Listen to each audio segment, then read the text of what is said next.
Salam damai sejahtera dalam kasih Tuhan. Saudara, salah satu ciri khas pengikut Kristus adalah tentang cinta kasih. Cinta kasih kepada Tuhan dan cinta kasih kepada sesama. Oleh sebab itu, jika kita tidak memiliki cinta kasih, meskipun kita punya kedudukan di agama ini tinggi, meskipun merasa diri sebagai tokoh, meskipun rajin melayani, hebat, tapi kalau tidak ada cinta kasih, maka sebetulnya kita kehilangan jati diri sebagai orang yang beriman.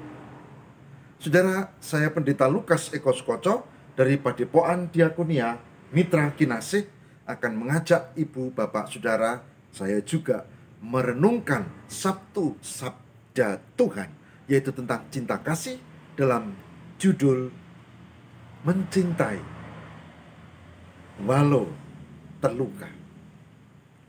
Saudaraku, mari kita siapkan diri kita, dan saya percaya firman Tuhan ini akan menjadi kekuatan buat kita semua di dalam Tuhan.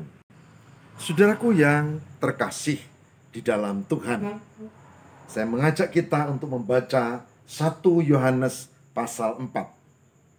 1 Yohanes pasal 4, ayat yang ke-7. Ayat yang ke-7 sampai dengan ayat 11. 1 Yohanes 4 ayat 7 sampai dengan 11. Yang demikian sabda Tuhan. Saudara-saudara yang kekasih, marilah kita saling mengasihi, sebab kasih itu berasal dari Allah. Dan setiap orang yang mengasihi lahir dari Allah dan mengenal Allah. Barang siapa tidak mengasihi, ia tidak mengenal Allah, sebab Allah adalah kasih. Dalam hal inilah kasih Allah dinyatakan di tengah-tengah kita, yaitu bahwa Allah telah mengutus anaknya yang tunggal ke dalam dunia supaya kita hidup olehnya. Inilah kasih itu. Bukan kita yang telah mengasihi Allah, tapi Allah yang telah mengasihi kita dan yang telah mengutus anaknya sebagai pendamaian bagi dosa-dosa kita. Saudara-saudaraku yang kekasih, jikalau Allah sedemikian mengasihi kita, maka haruslah kita juga saling mengasihi. 1 Yohanes 4 ayat 7 sampai dengan 11. Saudara, saya akan mengawali perenungan kita dengan sebuah kisah. Konon di sebuah gereja ada seorang pendeta yang sedang diundang untuk memimpin ibadah syukur. Ibadah syukur 60 tahun perjalanan pernikahan seorang bapak, seorang ibu, eyang kakung, eyang putri.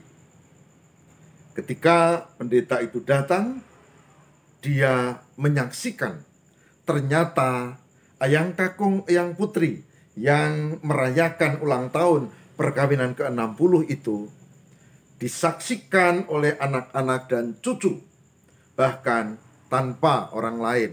Artinya tidak ada undangan kelompok, sahabat, majelis kelompok, enggak. Yang diundang hanya terbatas keluarga, anak, cucu, orang-orang terdekat. Saudara, pendeta tadi konon setelah membaca renungan singkat,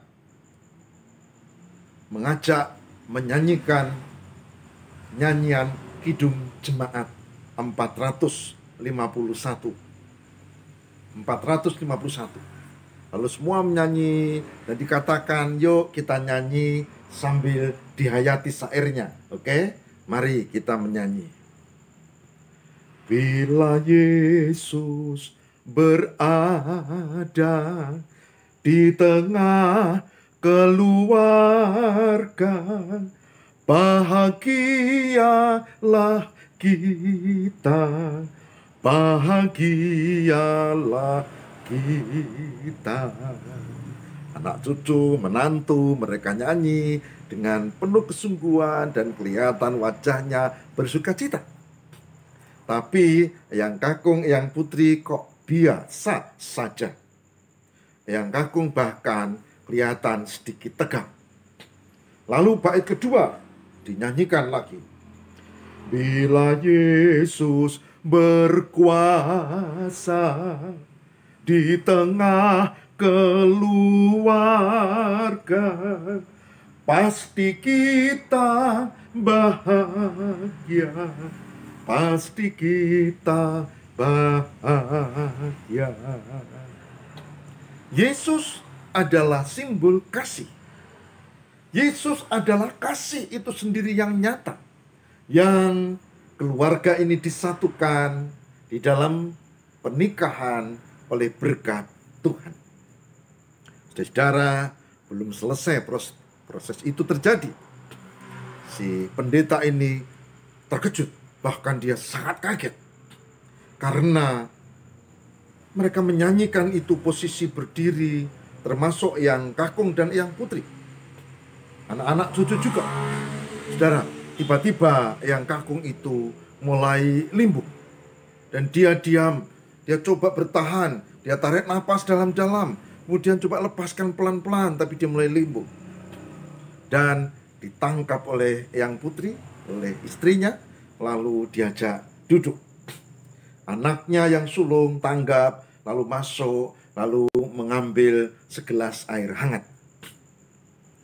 Saudara, terhentilah proses renungan kecil ulang tahun ke-60 itu. Kisahnya berlanjut. Tiba-tiba yang kakung itu menatap pendeta yang memimpin dan dia berkata, Pak Pendeta, istri saya orang yang luar biasa.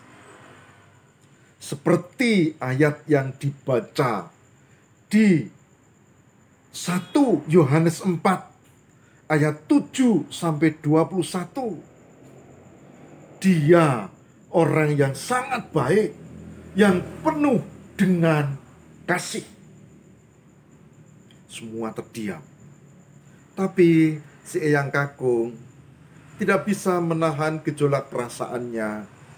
Lalu dengan terbata-bata, tapi suaranya lantang, meski dengan tergetar, dia berkata beberapa kali istrinya itu penuh kasih. Dan ini yang membuat ulang tahun ke-60 perkawinan mereka dilakukan karena istrinya penuh kasih. Lalu dia menatap anak cucunya. Dan dia berkata begini, anak-anakku dan cucu, kalian tidak tahu. Kalian tidak tahu. Perkawinan, pernikahan ke-60 ini dirayakan karena ibumu dan eyang putri. Dia yang mengasihi keluarga ini, bahkan kamu semua, anak-anakku, juga cucu. Semuanya manggut-manggut dan menanti apa yang mau dikatakan lagi. Karena eyang kakung ini tampak tersedak, berhenti sebentar, kayaknya menatah hati. Kemudian dia menjawab dan mengungkap perasaannya dengan sedikit lantang, suara makin tergetar. Dia mengatakan begini, pernikahan ini terjadi 60 tahun sudah karena eyang putrimu yang mengasihi. Tapi aku sudah sering mengkhianatinya. Semua diam. Istrinya bangkit, lalu menggandeng suaminya dan berkata, wes, sudah mbak, sudah. Yang lalu biarlah berlalu. Semua karena kasih Tuhan. Pendeta yang memimpin acara itu terdiam seakan kakinya terpaku di lantai. Semua terkejut.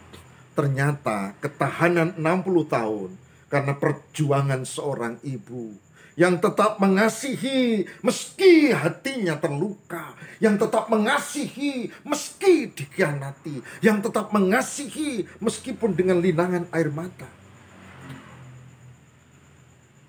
Pendeta ini mendekati dan mengatakan, selamat, selamat, Tuhan memberkati keluarga ini.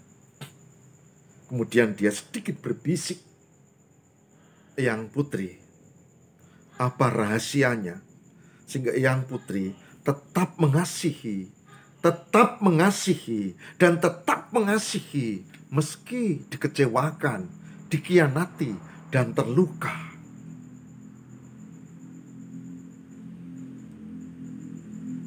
Eyang putri itu coba untuk menata hati, tapi air mata bening di sudut mata menetes. Dan dia menatap pendetanya dengan mengatakan, tidak ada. Maksudnya, tidak ada. Semua karena Tuhan, Pak Pendeta. Semua karena Tuhan. Saudara-saudara, orang yang mengasihi biasanya menuntut, kamu harus mengasihi aku. Orang yang mengasihi biasanya menuntut, kamu harus setia padaku. Orang yang mengasihi biasanya menuntut, kamu juga harus menjawab kasihku. Kamu harus menyukakan hatiku, dan seterusnya. Tapi peristiwa kisah yang tadi dibaca, dia mengatakan, karena Tuhan. Saudara, ini menjadi sesuatu yang indah untuk dihayati. Mari kita cermati di bagian ayat kita.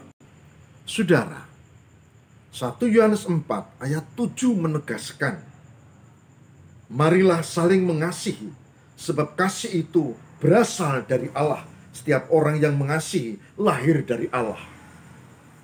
Oleh sebab itu jawaban eyang putri tadi benar. Kalau dia nuruti emosinya, kalau dia nuruti sakit hatinya, kalau dia menuruti kemarahannya, kalau dia menuruti luka batinnya, dia pasti tidak akan tinggalkan dan tidak ada ulang tahun perkawinan ke-60. Tapi dia lakukan itu karena Tuhan. Saudara, mari kita belajar mengasihi karena kita mengenal Tuhan. Dan Tuhan Allah itu penuh kasih. Ini indah diucapkan, tapi ini juga termasuk wit gedang awoh pakel, omong gampang ngelakoni angel. Maka mari kita belajar. Yang kedua, barang siapa tidak mengasihi, ia tidak mengenal Allah, sebab Allah adalah kasih. Kasih menjadi tanda. Saudara boleh tekun melayani kayak apapun. Saudara bisa menjadi pejabat gereja setinggi apapun. Bagus. Tapi kalau tidak punya kasih, kasih itu menjadi ukuran. Orang yang tidak mengenal Allah tidak mengasihi. Maka lakukan kasih sebagai penanda orang yang mengenal Allah. Yang ketiga, dalam hal inilah kasih dinyatakan di dalam Yesus. Yesus yang telah mengasihi kita. Dan ditutup dengan ungkapan ayat 11. Saudara-saudara yang kekasih, jikalau Allah sedemikian mengasihi kita, maka haruslah kita juga saling mengasihi. Saudaraku, ayat-ayat ini Dalam 1 Yohanes 4 ayat 7, bahkan lengkapnya sampai ayat 21, membicarakan hal itu. Dan ini membutuhkan ketaatan. Sebagai pendeta, mari saya mengajak, mari kita belajar. Mungkin ada di antara kita yang sudah melakukan hal yang baik, tetapi merasa dikhianati dan terluka. Tapi sebagai orang beriman yang mengenal Allah, mari tetap mengasihi. Bahkan walaupun kita terluka, tetap mengasihi. Karena orang yang mengenal Allah melakukan kasih. Orang yang tidak mengenal Allah tidak melakukan kasih. Kasih menjadi penanda orang itu beriman atau tidak. Penanda orang beriman bukan aktivitas, bukan jabatan gereja, bukan. Tapi beriman atau tidak, ukurannya adalah melakukan kasih. Amin. Mari kita satu hati di dalam doa. Semoga Tuhan memampukan kami untuk melakukan kasih seperti Kristus yang mengasihi walaupun ia terluka di kayu salib. Berkati kami semua, hamba-Mu, saudara-saudara kami, bahkan yang mengikuti program ini, untuk tetap melakukan kasih. Meskipun mungkin kurang mendapat penghargaan dan bahkan mungkin terkhianati atau mungkin terabaikan. Tapi kami melakukan kasih sebagai penanda orang yang beriman. Semoga Roh Kudus memberkati dan menguatkan kami untuk melakukan cinta kasih walaupun terluka. Tolonglah kami demi Kristus pengantara kami. Amin.